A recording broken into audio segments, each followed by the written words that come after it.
So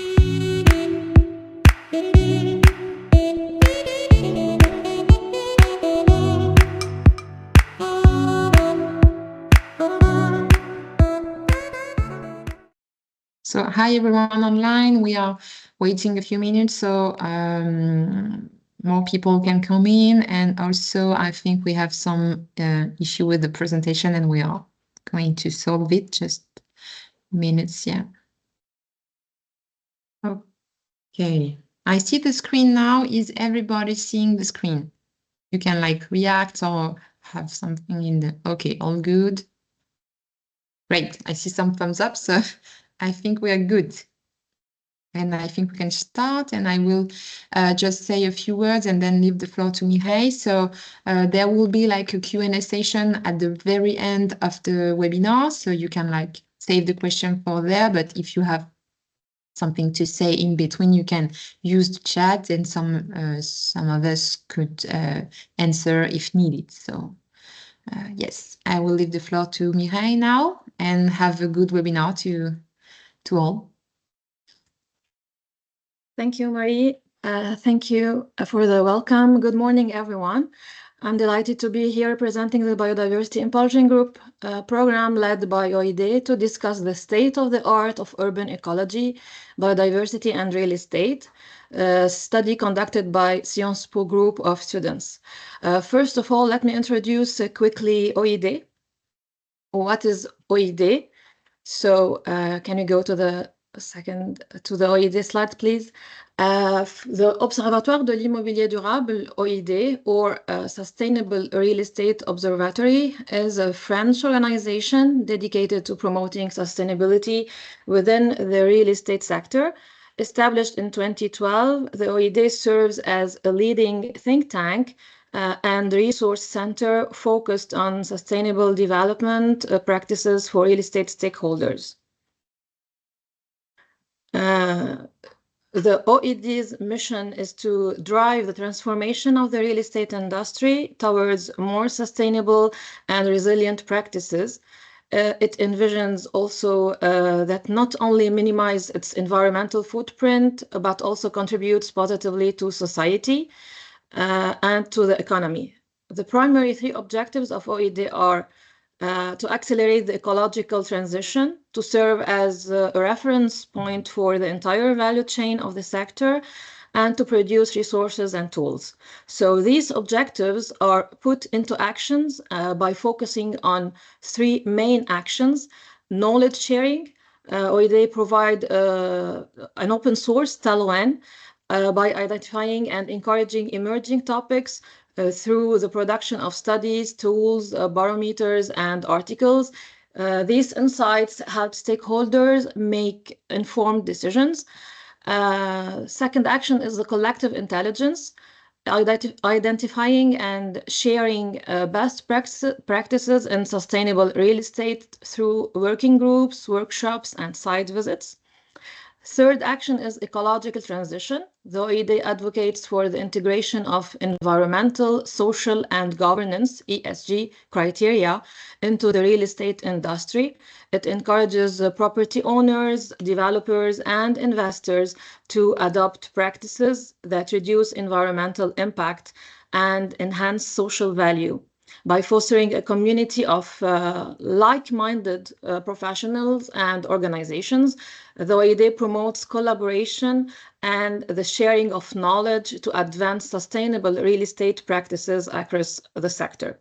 So in general, the OED is divided into three main programs, which are decarbonized buildings, resilient territories, governance, and society. But also, OED strengthens itself with different partner programs as ESREI, BAP, Label-ID, and the Biodiversity Impulsion Group, BIG. So as responsible of this program, I will quickly also introduce BIG. So what is BIG? BIG initiative was launched in 2021 as an applied research and collective action program that brings together developers, major users, public or private project owners, and biodiversity experts, aiming to integrate biodiversity issues into the design and management of real estate projects by developing a corporate social responsibility strategy and including biodiversity. So this collective initiative also serves as a platform for exchange among real estate professionals, urban stakeholders, and ecological experts to share best practices and overcome barriers. BIG has five main goals. So the first goal is to contribute to development of a common biodiversity measurement framework that includes measurement indicators and tools to better understand the impacts of biodiversity at the scale of a real estate project or an operational building within its territory. So it was by creating a web mapping platform. Some people among us know the platform Biodiversity to analyze the ecological risks of building or assets. Second action or goal is to raise awareness within the broader community about these new tools for the real estate industry by publishing documents, articles, decryptage studies, and developing also training tools. Third goal is to evaluate the co-benefits of biodiversity and nature-based solutions, developing co-benefits indicators that will come out this year, including cooling, stormwater management, and improvements in health and well-being. So the fourth goal of BIG is also to share the experiences of participants in the BIG program and monitor the evolution of both positive and negative impacts on biodiversity. And some of the participants with us today know about BIG stories that we publish every year.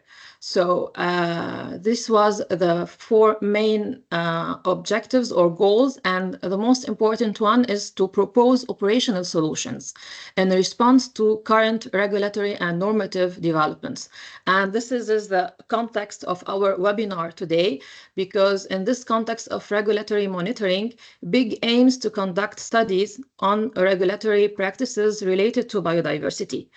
At the same time, Sciences Po is an institutional partner of BIG through the Urban Schools Master's programs, and particularly their Master Governing Ecological Transition in European Cities, GTEC, focuses on urban issues. So these activities they do are designed to help students gain a comprehensive understanding of project management and delve deeper into urban topics. So it is within this framework that the goals of BIG and Sciences Po have aligned.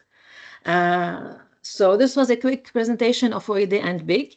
And now, without further delay, I'm pleased to hand over to my colleague Marie, who will introduce ESREI program.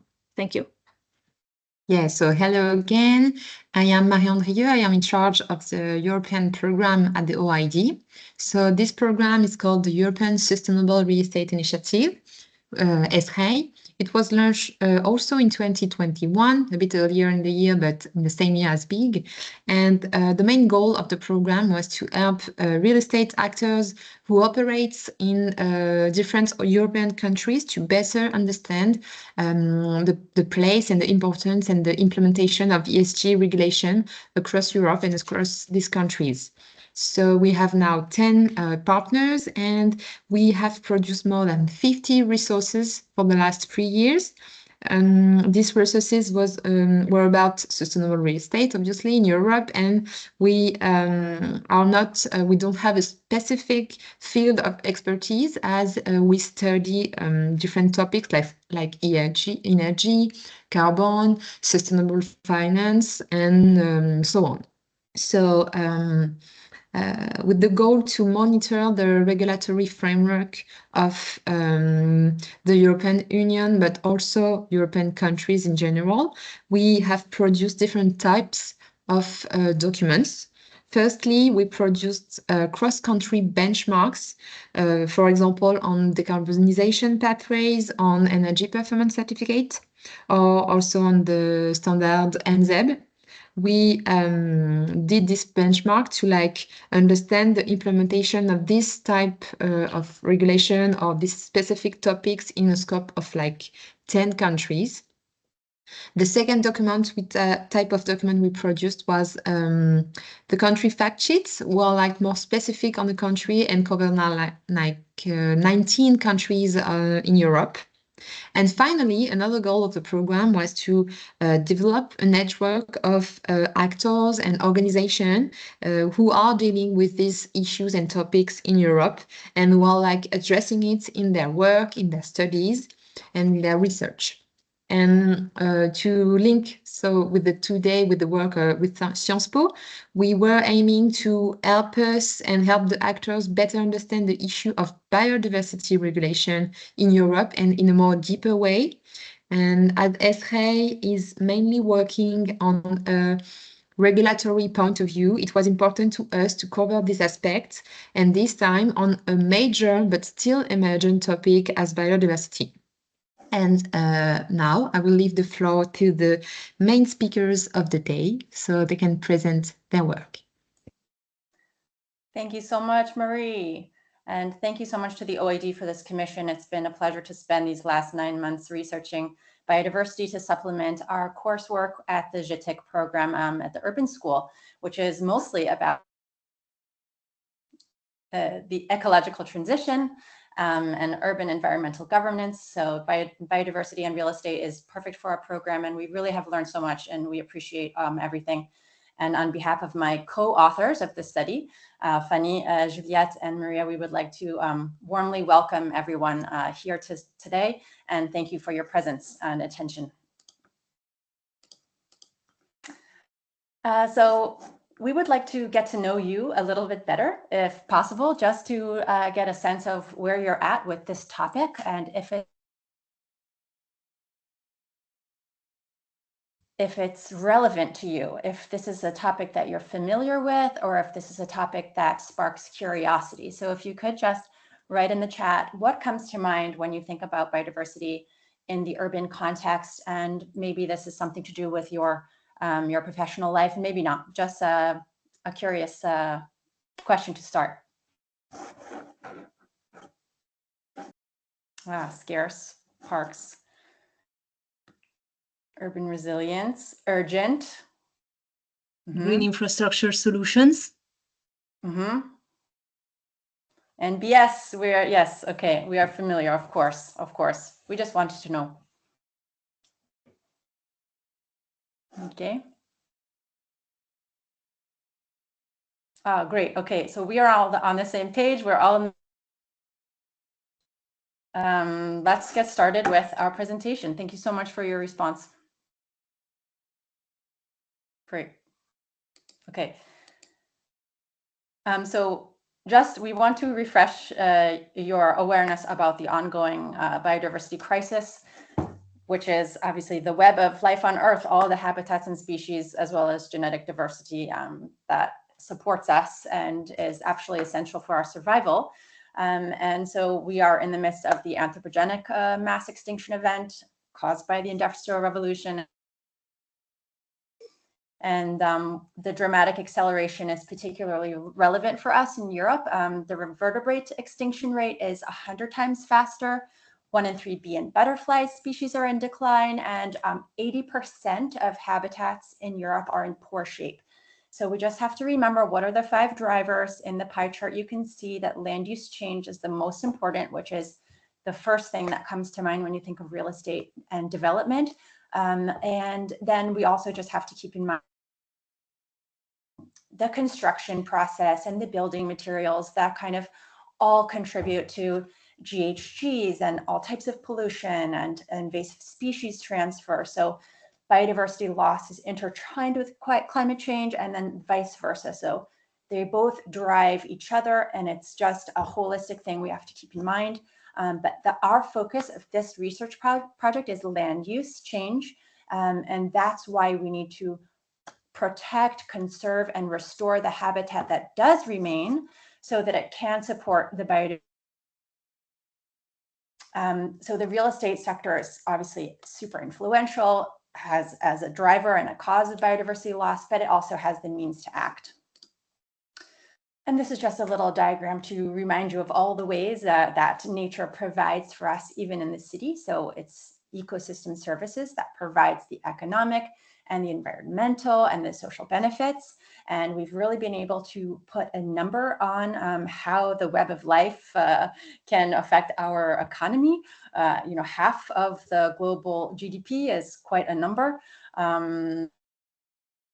And also, for example, this figure comes from our case study about England that you'll see later, that green space is really responsible for a large collateral benefit, which is mostly delivered through health benefits, just very simply less medical bills, less sick days, more well-being, which contributes to the economy. And obviously social benefits of many kinds, tangible and intangible, and of course, environmental benefits for our situation of climate change and biodiversity loss. And then we just want to also remind you of the general framework regulation in Europe. European Union has had key directives and policies very early on that are still effective today. The Birds and Habitats directives put in place some time ago, still effective. Environmental impact assessment, same. And then we've noticed since 2019, globally and at all levels, there has been a spike in regulations and frameworks that really drive biodiversity action. And this is why we're so fascinated about this topic. We've also seen in Europe an increase in for biodiversity loss. In particular, we just want to point out the 2020 EU biodiversity strategy, which set the target to protect 30% of land and sea by 2030, which was just signed into law this year in the nature restoration law. And then, and by the way, the current EU average of lands protected is 26%. So I think we can do it. And then, of course, we have the coming Montreal Global Biodiversity to realize that's sort of the counterpoint to the Paris Agreement. And this is requiring the signatories to create their national biodiversity strategies and action plans, which are going to impact building, real estate, and the urban development. And then to give you a little preview of what our conclusion is these are great. We have a lot of aspirations. We have a lot of frameworks, but we need to focus on achievement. And that gap is why we haven't seen biodiversity improving.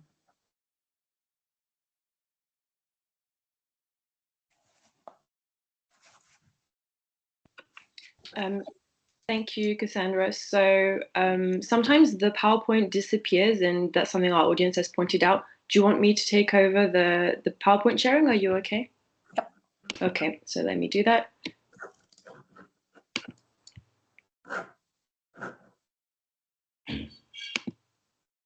Is everyone seeing the what is this study slide? Yeah. Yes, amazing. Okay, so indeed, the title is The State of the Art of Urban Ecology, Biodiversity and Real Estate. And so here are our research questions.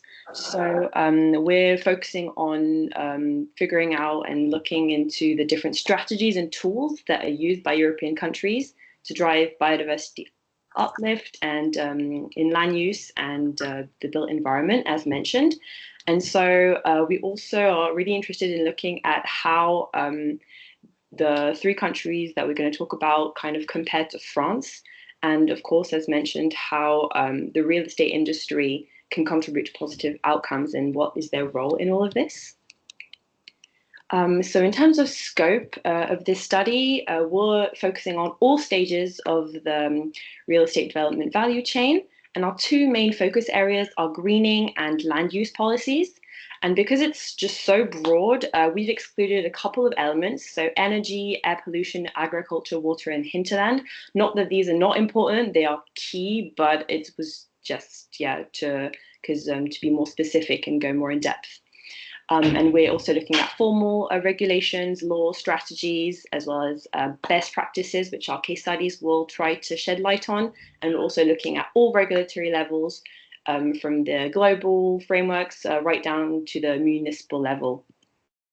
And so we have chosen 3 countries to focus on because of their political diversity in terms of structure, as well as the different biodiversity priorities and challenges they face. So as you can see, it's Germany, Portugal, and England.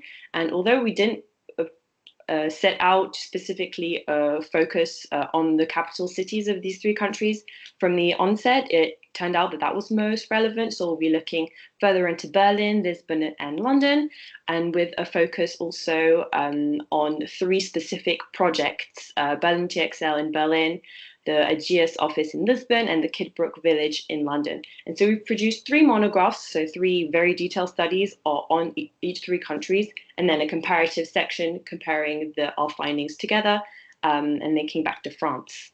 So in terms of methodology, so we started the project with a literature review, surveying and going deeper into lots of academic articles and other official publications. And we complemented that research with many interviews with professionals on the field.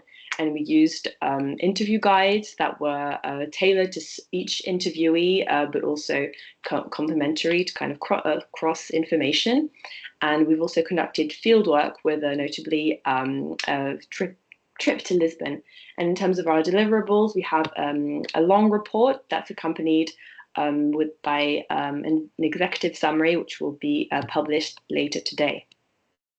And so just before we dive into the monograph, so the first one will be on Germany, we wanted to just ask you if this statement is true or false in your opinion. So protected areas in Germany exceed 30% of total land.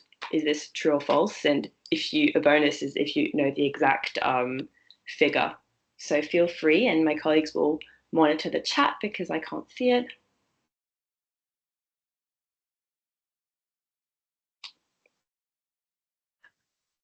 Two yes, one false. Okay. Yes, false. Okay, so we have a few false. Okay, so we'll have to go on. You'll get the answer right now. So actually it was true. So now we'll dive into Germany. You can see on the left-hand side here that actually it's over 37% of protected areas, which as you can see is much higher than France or the EU average, as mentioned before. And so Germany overall is kind of composed of mainly mid-sized cities, and over 10% of the land is urban, and just under 1%, only under 1% is unmarked by human activities. And as you can see on the pie chart, the majority of the land is dedicated to agriculture or forest.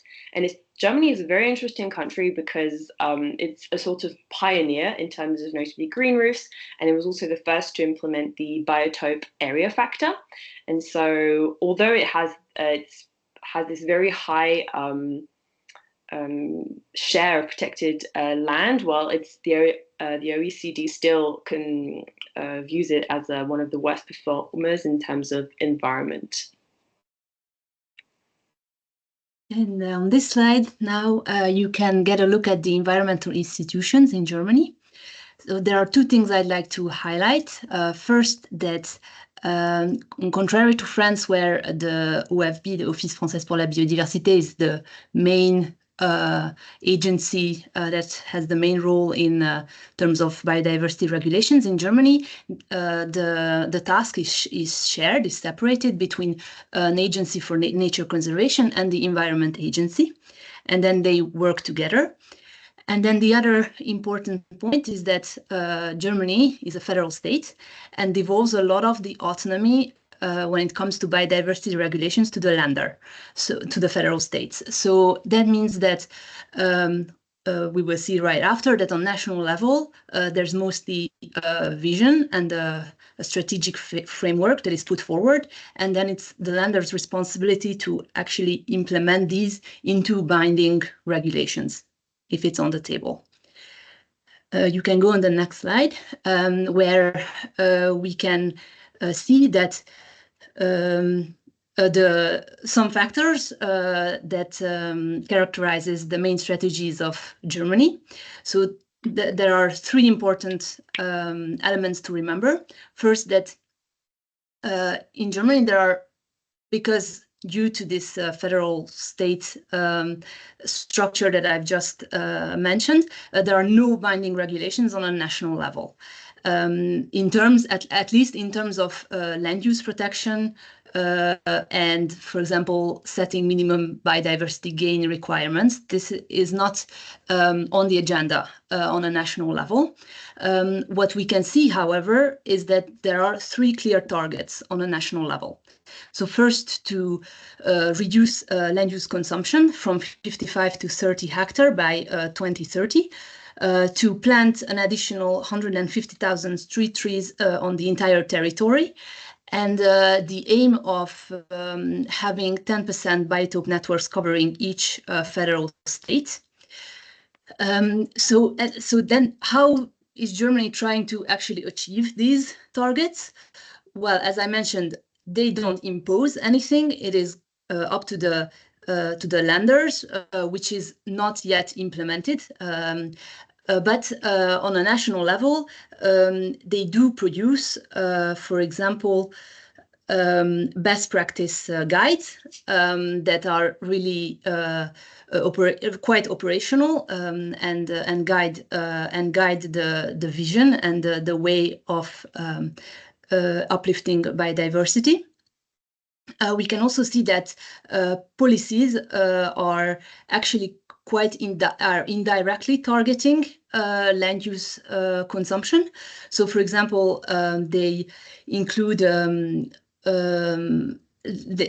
by regulating soil protection and setting semi-natural water restoration as a target, they are indirectly implying for certain practices to take place that actually are tending towards soil unsealing. And then a last important element is that they really see biodiversity as an orientation value for well-being, and they also link it to climate adaptation. To achieve that, we have an example, Berlin TXL, which nicely illustrates all these strategies. Berlin has been a frontrunner in producing biodiversity-friendly projects. This is the site of the former Tegel Airport that has been under rehabilitation since 2020. And among other features, it will comprise urban heathland for recreation and the famous district called Schumacher district that actually has been designed to apply animal-aided design method, which is a methodology that was invented and supported by the national government, and to actually with the aim to create natural habitats for new species. So yeah, here you can see some further images about the project. So human well-being is just as important to connect nature and the city. And on the next slide, you also have some other important elements like defining nature conservation areas plays a role. And now I would just want to conclude this German monograph by reminding you of 3 key points that we think are crucial in the future of how biodiversity regulations will evolve. So first, that there are no national binding regulations that apply to the real estate sector. However, this could vary in the future on a lander level, where implementation is very slowly taking place. And then secondly, not achieving these 3 very clear targets that Germany sets doesn't actually have any implication for the real estate sector.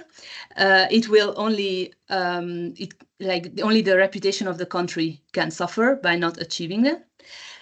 However, they do have very interesting operational instruments, such as the biotope area factor that I haven't mentioned, but was invented actually in Berlin already in the 60s, and France is taking it over as well as England. It's the well-known coefficient de biotope par surface.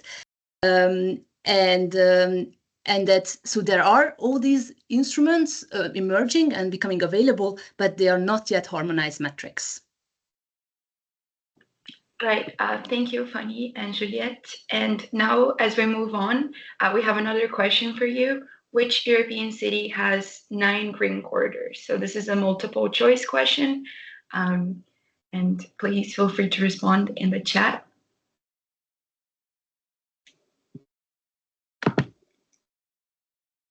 Let's see. Lisbon, interesting. C, okay. If we can move to the next slide. Well, if you answered Lisbon, then you are correct. In fact, Lisbon counts with 9 green corridors. But first, we'll talk a little bit about Portugal. So to give you a little bit of context on the ecological profile of Portugal, most of the density of this country lies in its coastal area, which means that its urban spaces are facing several risks with climate change, both to its population, but also to its biodiversity, such as flooding, tsunami risk, wildfire, earthquakes, coastal erosion. Portugal also counts with a Mediterranean climate and borders the Atlantic Ocean, which gives for a very specific type of climate that can even hinder at times some of the green infrastructure that is implemented in the country. If we move forward, to give you a little bit of context on the regulatory environment of Portugal, Portugal is a very centralized country, but we've learned that actually a lot of the implementation phase of regulations lies within the municipalities, and the national level provides more general guidelines and a more general vision for municipalities to follow. So it's a very specific case. Some of the context here is that Portugal did join the European Union quite late and also had a late democratization, which hindered a little bit the progress that the country has made with its biodiversity law. But the country has been working with limited resources to catch up. And this is seen in some of the very interesting approaches and some of the very interesting infrastructure that cities all around Portugal have implemented. The country also counts with its own environmental fund, which supports biodiversity to a limited extent. If you move. Regarding its main strategies, it's very important to understand, like I just mentioned, the regulatory and the political context of Portugal to understand that economic progress is still at the heart of their goals and objectives. So even when it comes to biodiversity, the 2 main elements that the Portuguese national government cares about is attractiveness and economic progress. So it's very important to combine biodiversity with the private sector and to incentivize the private sector to adopt biodiversity measures. However, there's a bit of limit to how much has been achieved. The laws are not exactly binding here. They promote more of a general vision. So we have some very interesting strategies, such as the Natureza 22, which promotes this idea of international cooperation and tries to incentivize the private sector to take a more active role in promoting biodiversity. They also very much prioritize protected areas, and the focus is not so much on urban biodiversity as it is on forest and protected areas biodiversity. The One Health approach also comes up quite often as they try to reconcile climate change, adaptation, mitigation, and biodiversity, as well as human health altogether. So if we move forward to the private sector, we had the opportunity to visit Lisbon on site and speak to many Portuguese real estate actors. And what we've understood from them is that since there's not a lot of binding regulation from the national government, they try to follow EU targets as a way to stay ahead of the curve and to be more ambitious in their biodiversity approach. They are also very much focused on decarbonization and interconnectivity of biodiversity and climate change. So, for example, one of the things that they have mentioned is that perhaps for them, biodiversity within the city is not as important as mitigating the impact that the private sector has on biodiversity outside the city. They also point for the need for more financial incentives, which is a very key message to learn from Portugal, as well as the disadvantage that small and medium businesses and projects still face in regards to biodiversity, precisely due to the lack of incentive. And once again, the One Health approach really lies at the core of their objectives and goals. If we move forward, for our case study, we chosen the city of Lisbon precisely because the city of Lisbon counts with a very impressive network of 9 green corridors that fully connect the city, and they focus a lot on forest preservation within the urban space of Lisbon. And it is precisely because of that, that if we move forward, we have chosen the AGES office building as our main case study. We'll see very shortly how this office building connects to the green infrastructure of the city. And it also counts with some features within the building that perhaps aren't as advanced as we can see in some other projects in European cities. But this really represents what the Portuguese real estate sees as innovative, since the threshold is quite low. So for example, having a horticultural garden or green walls is really seen as advanced and like a very impressive project within Portugal. But if we move forward, we can see, can you click one more time? Yeah, this is the map of the green corridors of Lisbon. And if we zoom in, can you click one more time? We can really see that not only does this office space connect into a green corridor, but it also connects with a garden that is super developed. If we move forward once more, this is a public project that tried to really repurpose a space and promote biodiversity within the city. So if we move forward one more slide, just to conclude in Portugal, we can really see that 3 main elements summarize the national approach of Portugal, and they are attractiveness, economic appeal, and heritage. And it is certain that in the case of Lisbon, for example, the public infrastructure really is the most impressive, and it is something to follow for the private sector in municipalities. A few other points to consider, and Juliette, you can click a few times. Just go back. Oh, there we go. Sorry for that. Then again, the key role of the municipality and of the European Union in guiding the behavior and the choices of the private sector. Once again, the One Health approach and reconciling biodiversity with human health and human well-being is very important.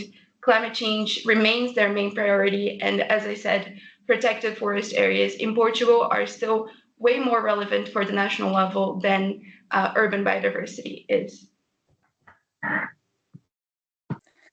Okay, wonderful. So this is a shift to our third monograph. If you could please make your guess for the response to this question. Do you think that England has passed binding laws to make sure that biodiversity is lifting? Oh, C, B question mark, B. Very good. This is an informed audience. Yeah, okay, we are very informed. Very good. Okay, next slide, please. Thank you. I'm not going to give it away right away, just to leave the suspense. But so England obviously is the birthplace of the Industrial Revolution. So it's not a surprise that it is the most nature depleted country of our study group and possibly of the world. So the historical and recent drivers have contributed to this state where the landscape is very fragmented and natural habitats really have suffered a great decline in species since the 70s. The country is very agricultural, not a lot of forests left, and most of the population does live in cities. That's just a little ecological profile for you. So the next thing that I just want to remind everyone of is the political context of England being especially market-driven and more towards privatization of public services, which has led to the decrease of natural environments up until around 2010, when awareness of the benefits of ecosystem services in terms of the financial gain to be made by protecting nature really did cause a paradigm shift in public awareness and policy, and things started to improve. Not so effective, budget's still quite tight up until very recently. So since 2020, we really are seeing a funding increase of the natural policies, as well as a very interesting paradigm shift from a concentration on no net loss to a net gain in biodiversity. And also, this is just to give you a little bit of background on the environmental institutions that have been put in place since Brexit. So England has proposed a green Brexit with their, the key document is this 25 YEP, they call it, which was right after Brexit, that is trying to sort of replace and remodify and make all of those international European laws again from their own point of view. So we are seeing a gradual translation of their wonderful plans to improve the environment rather than just maintain it, or to halt species loss and to increase species loss, increase species abundance by 2047. All of these things are slowly getting put into law, and the main watchdog, instead of the European Commission, as you see on the graph, is called the OEP. And then we have two environmental independent agencies that function underneath DEFRA, which is the environmental department, that are all very important to especially the implementation of the latest law in the Environment Act of 2021 that just came into force this year, which is biodiversity net gain, which mandates a 10% gain, and many of you were very right about that. So back to, you can go on to the private sector. So I wanted to start with a little bit of a hopeful view on the big players, the prominent players in England that really have been taking biodiversity to heart for about 10 years now.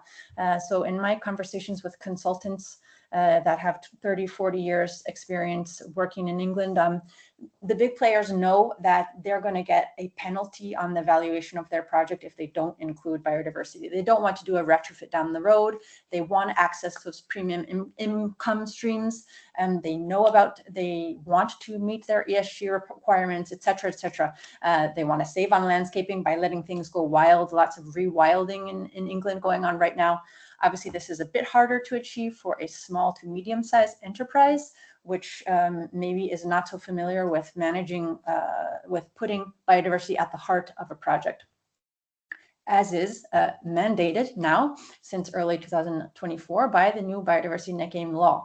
So this is applying to developments that are 10 houses or more. It's obviously not something that's applied to private householders, and you're going to assess your site. You're going to add a 10% gain. You're going to propose this plan to the LPA, which is the local planning authority, which is at the local level is obviously very important for implementing this law. You're going to go into a contract with the LPA in your locality, and you're going to say and promise and legally sign a contract that you're going to maintain this gain for 30 years. So obviously this is hard. How are we going to make sure this happens? Are there enough ecologists on staff at local councils or in LPAs across England? Probably not. How do we know about the data that I'm going to need to understand where I'm going to make these off-site units? Interesting to know, they really have designed this law intelligently. They want to make sure that they avoid loopholes. So the on-site units and the off-site units are incentivized strongly over buying a statutory credit for a biodiversity offset unit from the federal government. Please read our report for more. It's a little bit complicated, and but it's a well-designed law, I think. So if it were to be implemented, this would be very interesting. Next slide, please. And also please read our report to check out a case study in England, in London, which I find to be quite interesting. This is a residential project. Keep clicking through, please, Juliette. Which has a very, very large green space attached to it that they have invested a lot of energy into. It's a very large park that they have done rewilding to. Continue on. I don't want to give you too much info to entice you to read our report. And their biodiversity gain that they've made with this beautiful park is currently at about 100%, and it's going to increase as the grounds and the species grow to full maturity. Okay. So just to conclude, England, we have seen a real move towards stressing that we have to leave the environment in a better state than when we found it, to really address England's depleted state. And they have a lot of wonderful documents, a lot of wonderful strategies, Let's see how they are able to transpose these into laws.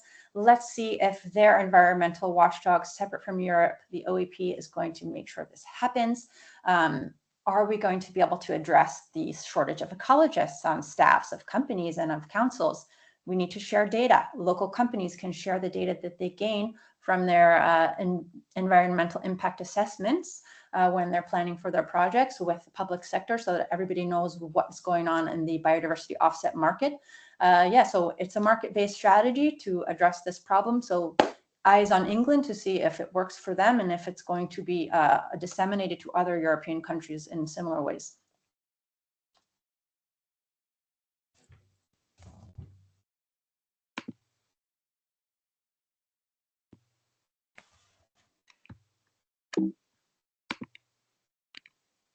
Okay, so now after these 3 deep dives into the 3 countries, we're moving to the comparative analysis, where we've identified 5 criteria to compare the findings between themselves, and we're going to link back to France. So the first criteria pertains to regulations. Then we'll be looking at how these regulations impact the real estate sector. The third criterion is about the key actors in each country and in France. The fourth focuses on means of implementation. And the fifth one is looking at expected trends going forward. And so the first one on the key regulation targets. So all countries actually recognize that land use is key in terms of improving biodiversity. So in France, I'm sure you're familiar with the ZAN, so the no net land take. In England, as we've just seen, this mandatory 10% biodiversity net gain law. In Germany, as we saw, reducing land use consumption to 25 hectares by 2030. And in Portugal, they've removed the term of developable land. Also, this notion of ecological corridors, we can see it throughout all countries, although it's very much more developed and implemented in Portugal, but we also see it in the other countries studied. So this biotope area factor, so as we mentioned, was started in Germany, but now it's also present in France and England. In England, it's the urban greening factor that's also very much relevant to London. Green roofs, so Germany was very much a pioneer in this regard, but it's also an element we're seeing in France too.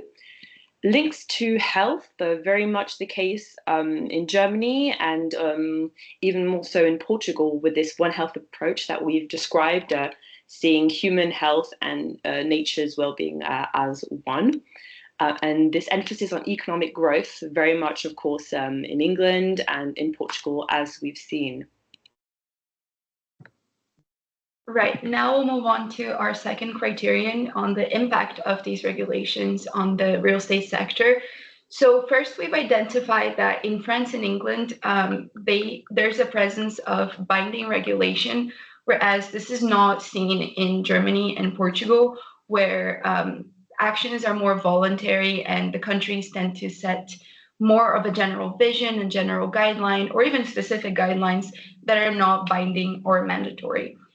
In terms of targets, we also identified a bit of a difference between Portugal and the 3 other countries, as Portugal has not yet, in its national regulations, provided quantitative targets for municipalities and actors to follow, and has focused more on qualitative approaches and goals, whereas the other 3 countries have provided more quantified targets.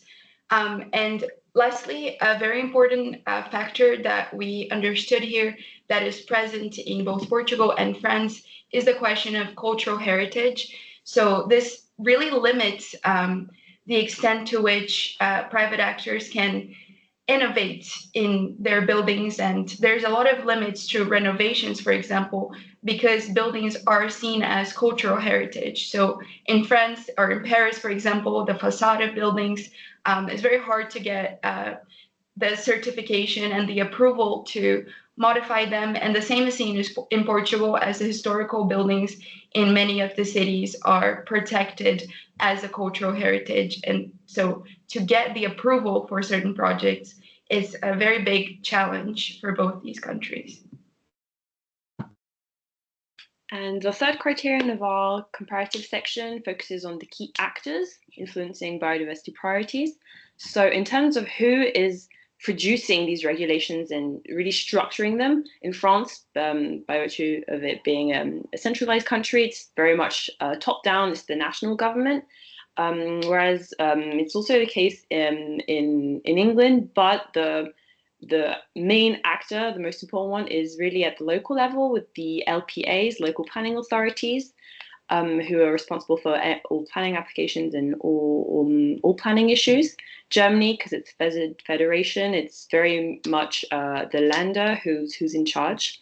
And Portugal, although it's also a centralized country like France, the municipalities have a lot of autonomy to set more or less ambitious plans, for example.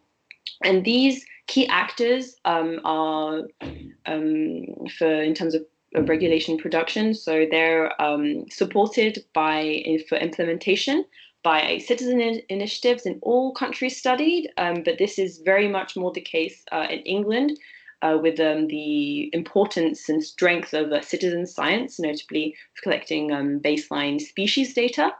NGOs also play a role in all countries, and there's some very important ones in France and in England too, really driving environmental law forward and for it to be more ambitious. And of course, in terms of implementation, well, the private sector plays a role in all countries, as we've seen. So what are the actual means of implementation to achieve biodiversity uplift? So summarizing everything we've learned from our countries, we can say that similar practices are spreading overall in Europe and across the ocean in England, but at varying degrees, and priorities are different. So I would just want to highlight a few interesting things. So for example, Germany stands out in their production of sophisticated national guides. Portugal stands out in actually implementing a lot of exemplary public projects, and England stands out for opting very binding harmonized metrics and implementing them. It's interesting to see that expertise, notably ecologists, are missing everywhere and are required and will play a crucial role in implementing biodiversity regulations, especially in preliminary site assessment. And databases also play a crucial role. As we said, they are lacking sometimes a bit, and we can also find financial support, national financial support, as mandated by international strategies and in all countries. And lastly, certifications, of course, also play a crucial role for all real estate actors in all of our countries to as an incentive to achieve biodiversity-friendly projects. And lastly, our last criterion set out to look at the expected trends going forward. And these are gonna be present in every country that we have investigated, because these really just reflect where biodiversity law and biodiversity considerations are going forward in the coming years. So for example, the enforcement of sanctions, zoning regulations, addressing sustainable building material in laws and regulations is also expected to increase going forward. We've learned from England that mandatory data sharing is also ahead. Most importantly, and this is definitely present in every country, there is an urgent necessity for financial tools that are adequate and that are effective in providing incentives for private actors, but also for public actors to consider biodiversity in their planning. And lastly, the question of invasive species, but also the question of biodiversity in the city. Many of our conversations with private actors brought up the fact that perhaps should we really be focusing so much on biodiversity within the city when at the same time biodiversity without the city lacks attention, and also the city can have such an impact on rural biodiversity that's perhaps not given enough attention? Should we really be bringing biodiversity into the city and trying to recover it, or should we be bringing the infrastructure that's present in the city outside? The question of invasive species, particularly in European countries, is also emerging, and countries are expected to consistently update their invasive species lists as the climate move forward and changes. So this is. No, please go ahead. This is just a table in which we summarized all our findings that you can find in our report with a detailed description of everything we just said. And now moving on to the final notes of this presentation. We are at the beginning of a regulatory transformation. We can see that all countries recognize the importance of land use regulations and the promotion of urban greenery for biodiversity uplift. Yet, it is still uncommon to see binding regulations and harmonized metrics. But all this is expected to become more stringent, that you can see as you can see on the next slide. Countries are taking a holistic approach to enhance biodiversity. They are starting to link it also to climate change. They are considering the impact on the hinterland, like material extraction and transportation. And overall, the idea of actually leaving the natural habitat in a better state, not just keeping it as it is an idea spreading as well. Therefore, we recommend the real estate sector not to wait for binding regulations, as they will come. And we think that they can, because some tools and nature-based solutions are there, and must lead the way to reverse this dramatic curve that you can see on the last image. So I would like to thank you for your attention. You can find our report and the executive summary we've produced a bit later today on the website of OID. And we would like now to open the floor for questions. Thank you so much. So don't hesitate to ask your question on the chat, on the written, by writing your question, and we can brought it up and answer the question if needed. We have some thanking and some congrats in the chat. Thank you for that. Yes, I see. Yes, your microphones are all deactivated because it's like a webinar meeting on Teams. So not everybody can take the floor and speak. So you have to maybe write your question or your comments if you want to ask something. Yeah. There is a question that has come. I can read it. Thank you. Do you have any comparison between economic activities of their impact on biodiversity to see what should be the global priorities? So the problem, I think, we don't, because the problem is actually that it's still very difficult to measure the impact on biodiversity, and like countries are actually struggling to figuring it out, and it's not harmonized all across the countries. So OECD and international organizations do it on a worldwide scale, but specifically to country, there are not much available data yet. That's my answer, if everyone wants to complement. Yeah, so there's another question that has come. Do you know which countries' companies are the most proactive when it comes to biodiversity? Yeah, so maybe I can just develop a little bit further my conversation with the real estate professionals in London. So they really do see a difference between the leaders of the sector, who have large amounts of funds and are larger companies, versus more mainstream companies and smaller companies. So the larger players really have been going ahead of the legislation, and in their opinion, it's true to say that large real estate players have driven the legal shift towards mandatory biodiversity net gain, which is quite a statement.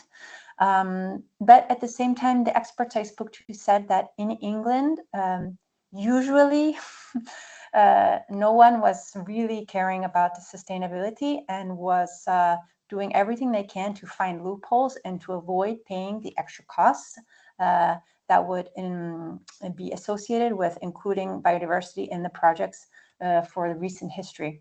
So in my opinion, there are some really interesting, very cutting edge projects in England, but the law now is going to force the smaller players to move up to the level of the innovators. That's my response from being into the England research. If anyone else has something to add from the other countries. No, I think it was quite difficult to point out leading companies. It's a bit happening just very slowly all over the place. In Portugal, the actors we've met, we've met several actors who also collaborate together. So it was from, can you remind me of the asset managers company, Maria? What was the name? The Works consultants, you mean? They were the consultants, and they were working with an asset manager company. Yeah, Atomo Capital. Yeah, Atomo Capital, and it was quite interesting to see how they came together for a project and aligned. Yes, in England, the Berkeley Group came up a lot in our interviews and in our research, who committed already to biodiversity net gain in 2017, for example. So then we had some other questions. Oh, yes, there are some other questions here.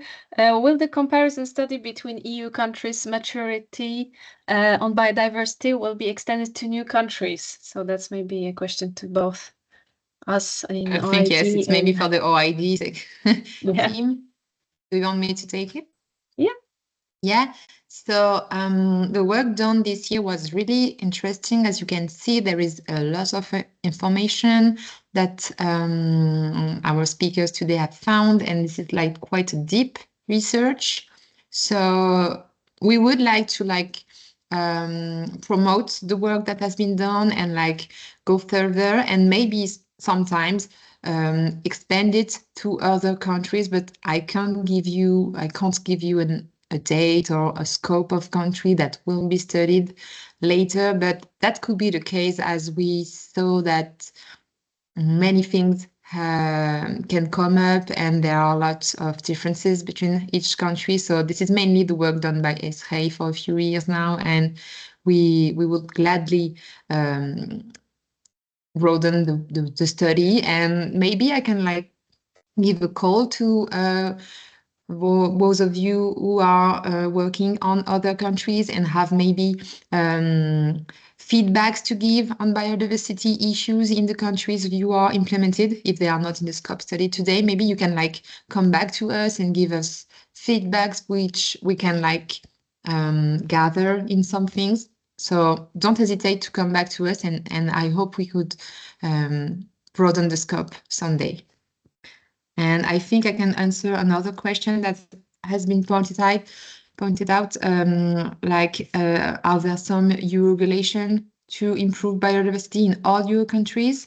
I can give a bit of answer, because in ESREI we have been studying 19 countries for now, and in the country fact sheets you can find some information on the main regulation on biodiversity. So it's not so deep as the research that has been done here, but you can find some. And maybe if you want to answer, if you have something to add, I leave the floor to my colleagues.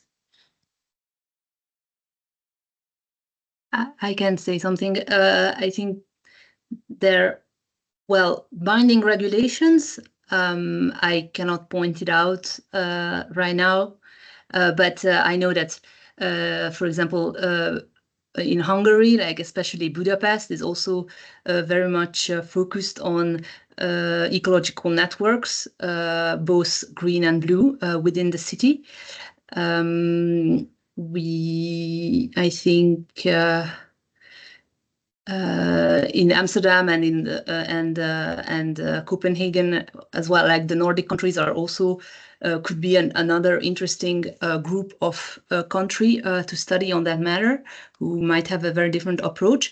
But in all, there definitely are some types of strategies and regulations, because there are European frameworks that actually require that. So it will, if it's not there yet, because they are in the process of working on it, it will definitely come, or it will have to. I hope this answers a bit the question.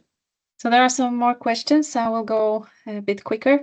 So one more in this conversation chat. In terms of biotop area factor calculation, in which other countries this has been developed and adopted? Yeah, so I would just like to point out that in England, this has just been proposed as a strategy in 2023 by Natural England, and they are suggesting that all local planning authorities adopt the use of an urban greening factor, which is quite similar, which wants to achieve a 30% green percent, or a share, 30% share in commercial developments and 40% share in residential developments or areas.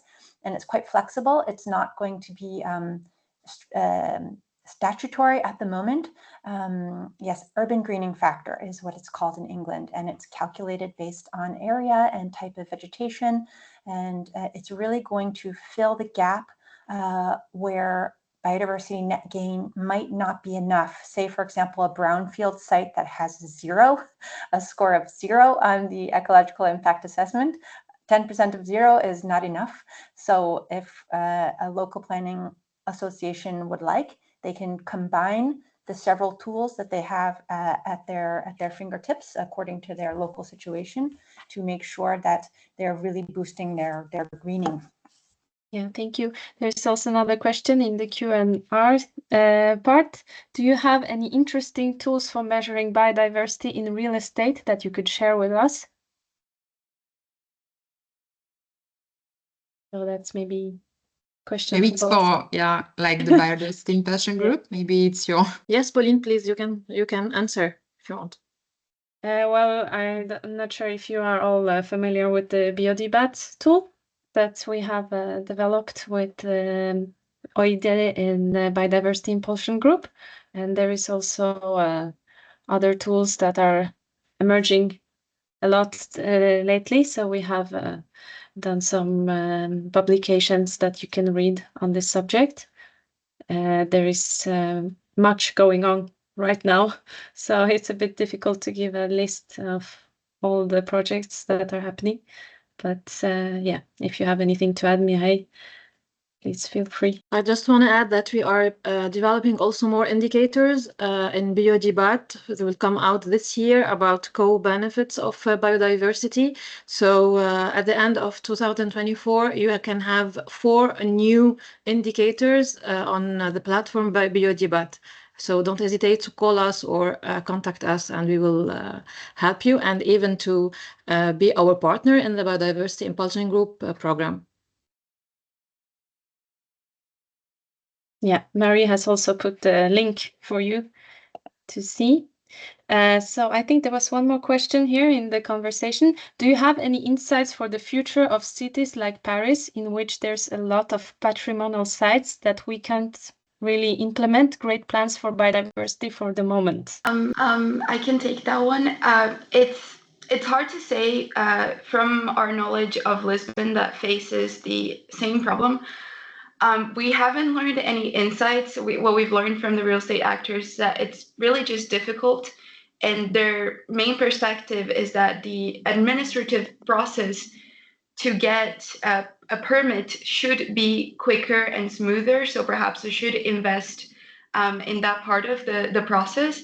But I think at the end of the day, and this is my personal opinion, it should be rising and understanding that perhaps by putting forth a great biodiversity plan, we might be losing out a bit on the visibility of some cultural heritage, but at the same time, we'll be gaining massively on the other side. And I think at the end of the day, for cities like Paris and Lisbon, it will come to a point of having to make difficult choices in regards to this.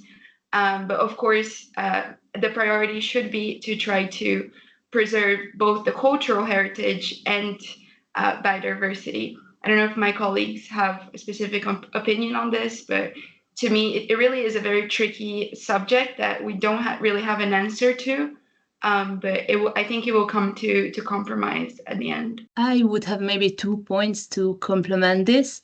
One thing I just thought of is we've also saw green hoarders as a solution to increase biodiversity spreading. It's basically these temporary green solutions that are sometimes well, I'm not sure they are required, but they are sometimes implemented on construction sites to mitigate or to offset somehow the impact of the construction. So I'm thinking that patrimonial sites are often, or at some point, are often under renovation.